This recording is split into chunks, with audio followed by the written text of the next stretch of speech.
যেগুলো রয়েছে ইবলিসের পর্যায়ের কিছু লোকজন ছিল, এবং ওনার আশেপাশে এমন সব লোকজন ছিলেন যাদেরকে সঙ্গে যদি আপনি ইবলিসকে বসায় দেন, ইবলিস মুহূর্তের মধ্যে আত্মহত্যা করার জন্য সে দৌড়ানো শুরু করতো, কোথায় কামাল ভাই, কোথায় গোলাম মোল্লা রানী, আমাকে একটু বিষ এনে দাও, আমি এক্ষুনি ই করবো। আত্মহত্যা করার কারণটা কি ছিল? মানে ওনার এমন শয়তানি যেটা ইবলিসের মাথায় আসে না। এই যে নন ডিসক্লোজার যে চুক্তিগুলো করা হয়েছে, ভারতের সাথে যে সম্পর্কগুলো নষ্ট করা হয়েছে, এর ফলে আমাদের কি কি ক্ষতি হয়েছে এই কথাগুলো আমি বলবো।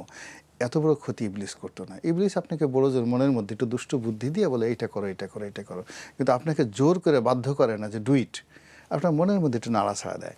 তো ওনার পাশে ইবলিস যারা আছে তারা পুরো রাষ্ট্রশক্তিকে ইসলামাইজেশনের দিকে, জঙ্গিবাদের দিকে নিয়ে যাওয়ার চেষ্টা করেছে। এবং এই কারণে কি হলো, আমাদের যে রাষ্ট্রীয় যে ক্যারেক্টারিস্টিক্স, এই ক্যারেক্টারিস্টিক্স এমন একটা পর্যায়ে এখন চলে গেছে যে জনাব তারেক রহমান সাহেবকে, মানে ওনার ভাগ্যে যে কী আছে আমি বলতে পারি না। আপনি চিন্তা করেন যে ওই সময়টাতে বিগত দিনে এই যে বাংলা ভাই, আব্দুর রহমান বাংলা ভাই, এদের যে উদ্ভব হয়েছিল, তো তখন এই যে ইসলামাইজেশন গত 17 মাসে এই ইবলিসরা যে কাজগুলো করেছে, এই কাজগুলো করেনি, এতেই কিন্তু ওই অবস্থা হয়েছে।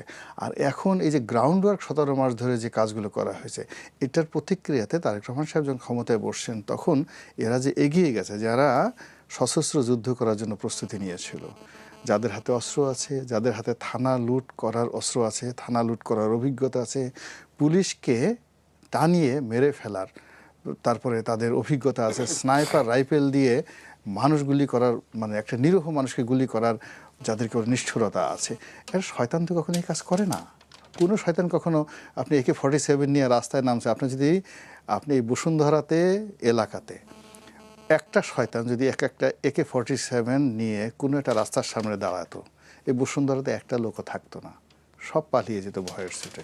শয়তান সেই কাজ করেনি, ওরও একটা লিমিট আছে। কিন্তু